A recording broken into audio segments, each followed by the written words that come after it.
Director ராமோட இயக்கத்துல ரொம்ப நாள் எதிர்பார்க்கப்பட்டு வெளிவந்திருக்க ஒரு படம் தான் பறந்து போ. அந்த படத்துல சிவா நடிச்சிருக்காரு, அஞ்சலி நடிச்சிருக்காங்க, கிரேஸ் ஆண்டனி நடிச்சிருக்காங்க, மிதுன் நடிச்சிருக்காரு. இது மட்டும் இல்லாம பாலாஜி சக்திவேல் உள்ளிட்ட பல கேஸ்ட் அண்ட் க்ரூ கலந்து இந்த படத்தோட ட்ரைலர் பார்க்குறப்ப இந்த படம் வந்து எந்த கோணத்துல இருக்க போது உண்மையாவே ஃபீல் குட்டா வருமா?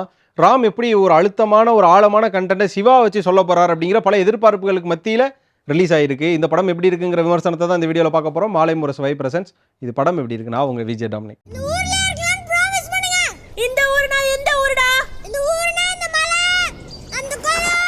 பறந்து போ. இந்த படத்தோட ஒன்லைன் இந்த படத்தோட ஒன்லைன் என்னடா அப்படின்னு சொல்லி தான் நானும் என் ஃப்ரெண்டு பக்கத்தில் உட்காந்து படம் பார்த்து என்ஜாய் பண்ணி சிரிச்சு பயங்கர எமோஷ்னலாக நாங்கள் எல்லாரும் கேட்ட ஒரு கேள்வி என்னன்னா, டே மாப்பிள்ள இந்த படத்தோட ஒன்லைன் என்னடா போய் ரிவ்யூவில் சொல்கிறது, இதுதான் நாங்கள் எல்லாம் கேட்டோம். படத்தோட ஒன்லைன் என்ன அப்படிங்கிறதே எங்களுக்கு தெரியாமல் அப்படி ரசித்து பார்த்த ஒரு படம், ஒரு நல்ல ஃபீல் குட் ஃபிலிம் வந்து பறந்து போ. மிஸ் அன்பு சென்மியா ஹார்ட் எமோஜி. அன்பு ஏன் இப்படி பண்ற நீ? Your classes are very boring, miss. உண்மையாகவே நான் ஃபஸ்ட்டே சொல்லிடுறேன், பறந்து போயிட்டேன். இந்த படத்தை பார்த்து உண்மையாகவே நான் பறந்து போயிட்டேன். பேரண்டலாக இருக்கிற நிறையா பேர், ஏன்னா நாங்கள் ப்ரிவியூ பார்ப்போம் ப்ரெஸ் கூட உட்காந்து, பேரண்ட்டாக இருக்க நிறையா பேர், ஒரு ப்ரெஸ்ஸில் இருக்கக்கூடிய ஜேர்னலிஸ்ட் எல்லாமே வந்து ரொம்ப என்ஜாய் பண்ணாங்க அந்த படத்தை. ஆரம்பத்துலேருந்து கடைசி வரையும் கிளாப்ஸு, லாஃப்ஸு, அவங்க அங்கங்கே அந்த கொடுக்கக்கூடிய சின்ன கருத்தூசி பயங்கரங்க. அப்படியே என்ஜாய் பண்ண ஒரு படம் தான் பறந்து போ. இருந்தாலும் நம்ம ஒன்லைன் சொல்லணும்ல. இந்த படத்தோட ஒன்லைன் என்ன அப்படின்னு பார்த்தீங்கன்னா, 4 செவத்துக்குள்ளே அடப்பட்டு கிடக்கிற பையன் மித்துல், அதாவது அன்பு. இந்த படத்தில் ஒரு கட்டத்தில் வெளி உலகத்தை பார்க்கணும், வெளியில் இருக்கக்கூடிய மக்கள் கூட பழகணும், வெளியில் இருக்கக்கூடிய இயற்கை கூட இருக்கணும், எளிமையான ஒரு வாழ்க்கையை வாழணும். எனக்கு லட்சமாக ஃபீஸ் கட்டி படிக்க வைக்கிறதோ, ஸ்விம்மிங் கற்றுக் கொடுக்குறோ, அந்த கரிக்குலர் ஆக்டிவிட்டீஸே தேவையில்லை. இயல்பான மனிதர்கள் கூட நான் இருக்கிறதும் நீங்கள் இருக்கிறதும் தான் ஹெல்த்தியான வாழ்க்கை அப்படிங்கிறத ஒரு சின்ன பையன் மூலமாக அப்பா அம்மாவுக்கு புரிய வைக்கணும் அப்படிங்கிறது தான் அந்த படத்தோட ஒன்லைனாக இருக்குது. அவனை கொஞ்சம் வெளியில் கூட்டிகிட்டு போப்பா, ஜோயை கூட அழைச்சிட்டு போகிறேன். சரிங்க ஆண்டி. இதுதான் இந்த படத்தோட ட்ராவலும் கூட. ஆனால் இதை புரிய வைக்கிறதுக்கு ஒரு இன்சிடெண்ட் ஒன்று நடக்கணும் அப்படிங்கிற ஒரு விஷயத்தெல்லாம் மையமாக வச்சு இயக்குனர் ராம் எழுதியிருக்காரு.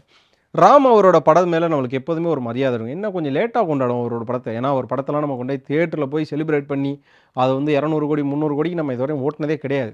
அது அந்த மாதிரி தான். தங்க மீன்களாக இருக்கட்டும், தரமணியாக இருக்கட்டும், கட்டுறது தமிழாக இருக்கட்டும், எவ்வளோ படங்கள் நம்மளாம் வந்து அப்படி தான். ஆனால் இப்போ ரீசெண்டாக அவரோட அந்த done done done done done அப்படின்ற அந்த பிஜிஎம் தூக்கி போட்டு அவர் பேசுகிறது கேட்டு, கட்டுரை தமிழில் இருக்கக்கூடிய மியூசிக்கை தூக்கி போட்டு, தங்க மீன்களை தூக்கி போட்டு நம்ம ரசிக்கிறோம். ஆனால் அன்றைய காலத்தில் ரசிக்காம மாட்டோம். அதனாலேயே பறந்து போ மட்டும் ரிலீஸ் ஆகட்டும், நான் பயங்கரமாக ரசிக்கிறேன்டான்னு சொல்லி எல்லாரும் வெயிட் பண்ணிட்டு இருந்தோம்.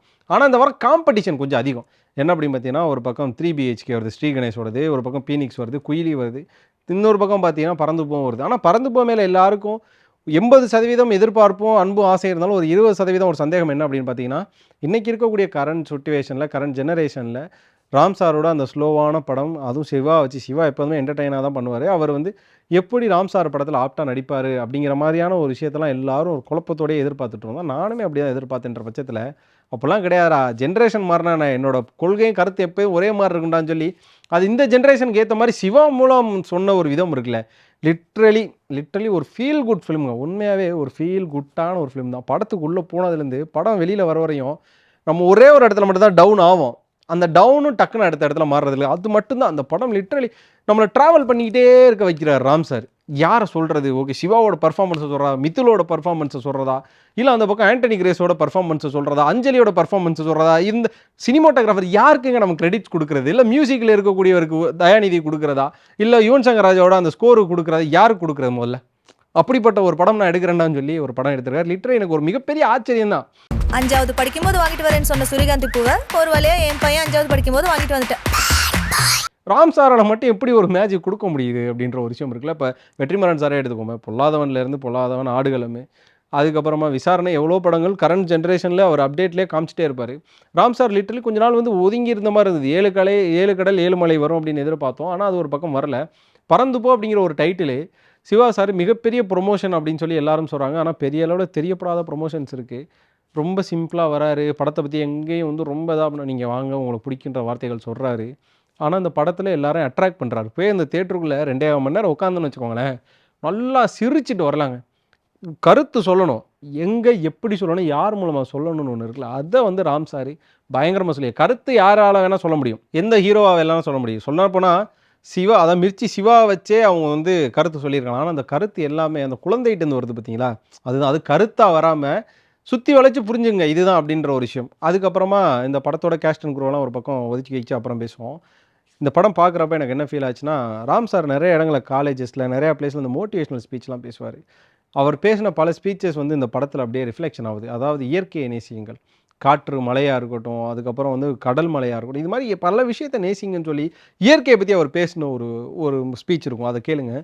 அந்த ஸ்பீச் கேட்குறப்ப கிளைமேக்ஸில் அதை அப்படியே வச்சிருப்பாரு. ஸ்பீச்சை வச்சிருக்க மாட்டார். அந்த ஸ்பீச்சை எங்கள் சீனாக வச்சிருப்பாரு. மனிதன் என்னைக்குமே ஜட்ஜ் பண்ணாதீங்கன்னு சொல்லி ஒரு இன்டர்வியூவில் அவர் சொல்லியிருப்பார். ஒருத்தன் நல்லவனா கெட்டவனா ஒருத்தன் ஜட்ஜ் பண்ணாதீங்க, அது அவனோட சுச்சுவேஷனை பொறுத்துன்னு சொல்லி அதுக்கு ஒரு சீன் உள்ளே வச்சிருப்பாரு. இப்படியா அது காதல், காமம், குழந்தை எப்படி விடணும், ஒரு குழந்தை நம்மகிட்ட என்ன எதிர்பார்க்கும், தங்க மீன்களை எப்படி ஒரு அப்பா போராடி தன்னோட குழந்தைக்கு பெண் குழந்தைக்கு ஒன்று பண்ணுவாரோ, இதில் குழந்தை போராடி அப்பா ஒன்று பண்ண வைக்கும்.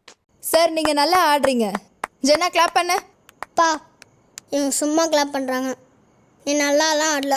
லிட்ரலி அதுதான் ஒரு ஒரு எப்படி சொல்கிறது, எனக்கு ரொம்ப பிளிஸ்ஃபுல்லாக ரொம்ப ஒரு ஃபீல் குட்டான ஒரு ஒரு ஒரு ஃபீலிங்காக இருக்குது எனக்கு. இப்போ ஒரு நல்ல படம் பார்த்துட்டு வந்த மாதிரியான ஒரு உணர்வு இருக்குது எனக்கு இந்த படம் பார்த்தது வந்ததுக்கப்புறமா.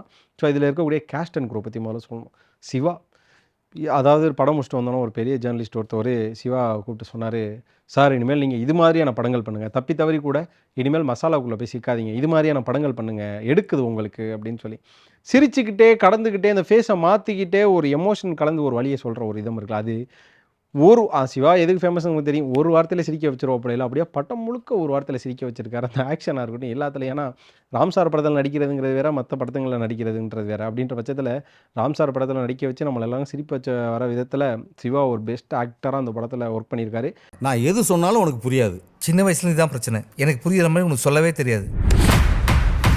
பெஸ்ட்டு டேடாக ஒர்க் பண்ணியிருக்காரு. ஒரு இஎம்ஐக்கு பயந்து ஓடுற சீன்லாம் லிட்டரலி நம்ம கண்ணு முன்னாடியே வந்துட்டு போவோம், அப்படியே ஒரு சீன். அதுக்கப்புறம் கிரேஸ் ஆண்டனி, எங்கம்மா இருந்தீங்க எத்தனை நாளாக, அவங்களோட அந்த ஒரு க்யூட்டான எக்ஸ்பிரஷன்ஸு, அவங்களோட அந்த க்யூட்டான ப்ரனன்சியேஷன்ஸ், அவங்க அந்த சிவாவை கூப்பிடுற விதம், ஒரு ஒரு கணவன் மனைவிக்குள்ள வந்து ஏங்க என்னங்க செல்லமே அன்பு, அதனால் டே வாடா டே போடா அப்படிங்கிற ஒரு விஷயம். தன்னோட வியாபாரம் ஒரு பக்கம் இருந்தாலும் தன்னோட கணவரையும் பிள்ளைங்களையும் எப்போதும் அன்பாகவே பார்த்துக்கணுங்கிற ஒரு விஷயம், இதெல்லாம் வந்து ஒரு நல்ல ஒரு விதமாக ரைட்டிங் இருந்தது. அதே நேரம் அதை கிரேஸ் ஆண்டனி சூப்பராக பண்ணியிருந்தாங்க. மிதுல் படத்தில் வந்து நம்மளுக்கு இரிட்டேட் பண்ணுற மாதிரி இருக்கும், டே என்னடா அவன் லைட்டாக இரிட்டேட் பண்ணுற மாதிரி, ஆனால் இரிட்டேட் கிடையாது. அவன் மூலமாக தான் அந்த படம் எலவேட் ஆகி அந்த பையன் மூலமாக தான் ஒரு கருத்தே வரும். அப்படின்ற பட்சத்தில் அது ஒரு டாப் நாட்ச். அதுக்கப்புறம் பார்த்தீங்கன்னா பாலாஜி சக்திவேல், அண்மையில் வரக்கூடிய பல படங்களில் ஐயா வந்திருந்தாலுமே அவர் வர்ற படங்கள் எல்லாத்துலையும் அவர் ஒரு இம்பாக்ட் இருக்கும். அந்த ஒரு இம்பாக்ட் அவர் இந்த படத்துலையும் கொடுத்துட்டு போயிருக்காரு. இப்படியே அந்த படத்தில் இருக்கக்கூடிய கேஸ்ட் அண்ட் க்ரூ டீம் எல்லாம், விஜயதாஸ்லாம் வராரு, அவர் வர்றதுமே ஒரு நல்ல ஒரு ஷாட்டாக இருக்கும். எப்படியும் ஒரு பணக்காரனுக்கும் ஏழைக்குமான வித்தியாசத்தெல்லாம் காட்டக்கூடிய ஒரு ஃப்ரேமில் இருக்கக்கூடிய கன்வேயெல்லாம் காமிச்சிருப்பாங்க. அதுக்கப்புறமா இந்த க்ரஷ், அஞ்சலி, இப்படியா வர்ற எல்லாரும் ஒரு ஒரு விஷயத்தை கற்றுக் கொடுக்குறது ட்ராவல் அப்படிங்கிற மாதிரி தான் இருக்குது. இதில் ஒரு டைலாக் ஒன்று இருக்கும், அம்மா வேலைக்கு போகிற தப்பாப்பா அப்படின்னு கேட்குறப்ப, அதெல்லாம் வந்து தாத்தா பாட்டி காலத்தில் தாண்டா தப்பு, ஒருத்தவங்க வேலைக்கு போகக்கூடாதுன்னு சொல்லி வீட்டில் பிடிச்சி வச்சிருக்க தாண்டா தப்புன்ற மாதிரியான ஒரு வார்த்தை. போகிற போக்கில் ஒரு மிகப்பெரிய அரசியலே மிகப்பெரிய தத்துவத்தை உடைச்சிட்டு போகிறது இருக்குல்ல, அதெல்லாம் பயங்கரமான ஒரு விஷயம். Okay, call your dad. அப்பாவும் வீட்டில் இல்லை மிஸ். என்னடா உன்னை தனியாக விட்டு போட்டு போயிட்டாங்களா? அப்பா சிகரெட்டு குடிக்கிறத விடணும் அப்படிங்கிற ஒரு வேண்டுகோள் ஒன்று இருக்கும் பையன்கிட்ட. அது எப்படியெல்லாம் வேண்டி எப்படியெல்லாம் அடம் பிடிச்சி எப்படி அப்பாவுக்கு பனிஷ்மெண்ட் கொடுத்து ஒரு பையன் பண்ணுறான் அப்படின்ற ஒரு விஷயமும் நம்ம நினச்சிட்டு இருக்கோம்ல. நம்ம லைஃப் ஸ்டைலோ இல்லை நம்மளோட குழந்தைங்களோட லைஃப் ஸ்டைலில் நல்லா இருக்கணும் அப்படின்னு சொல்லி ஒரு நல்லது நினச்சி பண்ணுவோம். ஆனால் அது அவங்களுக்கு நல்லதே கிடையாது. முதல்ல இது வந்து ஸ்பாய்லராகவே இருக்கட்டும், ஏன்னா வந்து நான் ரிவ்யூவோட எண்டுக்கு வந்தேன். ஸ்பாய்லராக இருந்தாலும் தப்பாக எடுத்துக்காதீங்க. என்ன அப்படின்னு பார்த்தீங்கன்னா, இந்த பையனோட ஓப்பனிங் சீனில் பார்த்தீங்கன்னா வீட்டுக்குள்ளே வச்சு பூட்டிட்டு போயிடுவாங்க. இவன் வந்து அதிகமாக ஆன்லைனில் ஜங்க் ஃபுட்ஸ் ஆர்டர் பண்ணி சாப்பிட்டுட்டு பிடிஎஸோட பாட்டு கேட்டு டான்ஸ் ஆடிக்கிட்டு சொல் பேச்சு கேட்காம வரும், அன்ஹெல்த்தியாக இருப்பான். அதுக்கப்புறமா அப்படியே வெளியில் வந்து ஊர் சைடு வந்ததுக்கப்புறமா பார்த்தீங்க அப்படின்னா போய் கிரவுண்டில் விளாண்டுக்கிட்டு அதிக பேர் கூட ஈஸியாக கனெக்ட் ஆகி ஒருத்தவங்களோட பழக்க வழக்கத்துக்காக ஏங்கி மலையில் ஏரியா குளத்தில் குளிச்சு இப்படின்னு சொல்லி ஒரு மாதிரி இருப்பான். ஆனால் சிவா நினச்சிட்டு இருப்பார் தன்னோட பையன் இப்படி சிட்டி பையனாக தான் இருப்பான், அவனுக்கு இதெல்லாம் பிடிக்காது நினைப்பார். ஆனால் அவருக்கு அந்த மாதிரியான ஒரு வாழ்க்கை தான் பிடிக்கும். ஸோ இதெல்லாம் வந்து ராம் சார் கொடுத்துட்டு கிளைமேக்ஸில் ஒரு டைலாக் ஒன்று சொல்லியிருப்பார், குழந்தைகள் வந்து உங்ககிட்ட என்னங்க கேட்க போகுது, அது கேட்ட எல்லாத்தையும் நம்மளால் செஞ்சிட முடியாது, ஆனால் நம்மளால் முடிஞ்ச அளவு நம்மளுக்கு நேரம் இருக்கும்போது அதை செஞ்சாலே போதும், குழந்தையாகவே இருக்க கொடுங்கன்னு சொல்லி அவரோட வாய்ஸ் அவரில் முடிக்கிற ஒரு விதம் இருக்குல்ல. ரொம்ப நாள் கழிச்சு ஒரு ராம் சாரோட வாய்ஸில் ஒரு படம் முடியுது அப்படின்றது அது ஒரு தனி ஃபீல். தங்களுடைய குழந்தைகளின் முன்பு வெற்றி பெறுவதற்காக போராடுகிற அனைத்து அம்மாக்களுக்கும் அப்பாக்களுக்கும். தரமணி படமாக இருக்கட்டும், தங்க மீன்களாக இருக்கட்டும், கட்டரை தமிழாக இருக்கட்டும், இது எல்லாத்துலேயுமே அவரோட வாய்ஸ் வரும். அதுவும் குறிப்பாக தரமணியை சொல்லி ஆகணும். தரமணியில் ஒரு செக்மெண்ட் ஓப்பன் பண்ணுறதுக்கு முன்னாடியும் ஒரு வாய்ஸ் ஓவர் இருக்கும். அது என்னமோ ராம் சார் படத்தில் ஒரு ஸ்பெஷல்னு வச்சுக்கோங்களேன். இந்த கிளைமேக்ஸில் அவரோட வாய்ஸ் ஓவரில் முடிகிற ஒரு ஸ்பெஷல், அது வந்து அவரோட ஃபேன்ஸ் எல்லாருக்கும் புரியக்கூடிய புல்லரிக்கக்கூடிய ஒரு விஷயமா இருக்கும். வெளியில் வந்தோம், படைத்ததற்கு நன்றி அப்படின்னு ஒரு வார்த்தை தான், அதுக்கு மேலே எதுவுமே சொல்லலை. ரொம்ப நல்ல ஃபீல் குட்டான ஒரு ஃபிலிம். யார் யாரெல்லாம் பேரண்டலாக இருக்கீங்களோ, யார் யாரெல்லாம் கல்யாணம் பண்ணியிருக்கீங்களோ, அவங்களாம் கண்டிப்பாக பார்க்க வேண்டிய ஒரு படம்.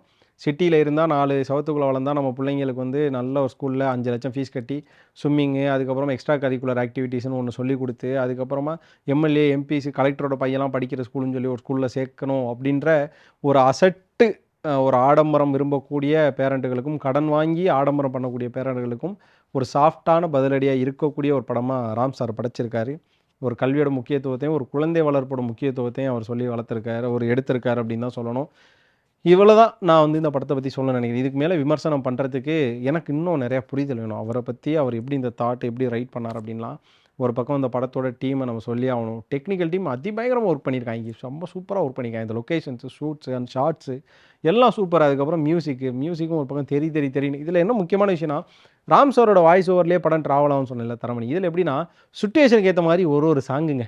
அந்த சாங்கில் அப்படியே ப்ளே பண்ணி போகிற விதம் இருக்குல்ல, தயாநிதியாக இருக்கட்டும், பேக்ரவுண்டில் ஒரு பக்கம் யுவன் சங்கர் ராஜா இருக்கட்டும், நீ படத்தை மட்டும் பாரு, நான் அப்படியே உனக்கு கூட்டிகிட்டு போயிட்டே இருப்பேன் அப்படிங்கிற மாதிரி ஒரு ஃபீலில் நம்மளுக்கு கூட்டிகிட்டே போகிறாங்க. ஆக மொத்தம் ஒரு நல்ல ஃபீல் குட் வேணுமா, எந்த ஒரு சந்தேகமே இல்லாமல் நேரடியாக போங்க, டிக்கெட் எடுங்கன்னா புக் பண்ணுங்கள், பறந்து போல போய் உட்காந்து நீங்களும் பறந்து போங்க.